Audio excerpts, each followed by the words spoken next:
இந்த முள்ளு மேல இருக்கிற அக்கினி என்னைக்கு போகுதோ, என்னைக்கு நீ இந்த பரிசுத்த பூமி விட்டு கீழே போறியோ, திருப்பி பாதரட்சம் வந்துடும், திருப்பி முள்ளு வந்துடும். அப்ப இந்த பரிசுத்த பூமியிலேயே நிக்கணும், இந்த அக்கினி முள்ளுல எரிஞ்சுக்கிட்டே இருக்கணும். அப்படி இருந்தால் அந்த முள்ளு உன்னை குத்தாமல் பாதுகாத்துக்கொள். அது பாசிபிலிட்டியா? அதுக்கு வாய்ப்பு இருக்குதா? இல்லையே. மேல போன மோசே கீழே வரணுமே, தேவனும் முச்சரில் இருக்கிறவர் மேல ஏறி போகணுமே. அப்ப இது ஒரு டெம்பரவரி ரிலீஃப்.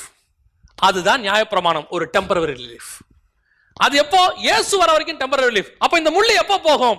இந்த முள்ளை, உன் காலுக்கு கீழே குத்துகிற முள்ளை நான் வந்து என் தலைக்கு மேல வாங்குவேன். ஒரு நாள் எனக்கு முள்கிரீடத்தை உன்னை சூட்டுவார்கள், என் தலையில முள்ள வச்சு அழுத்துவாங்க.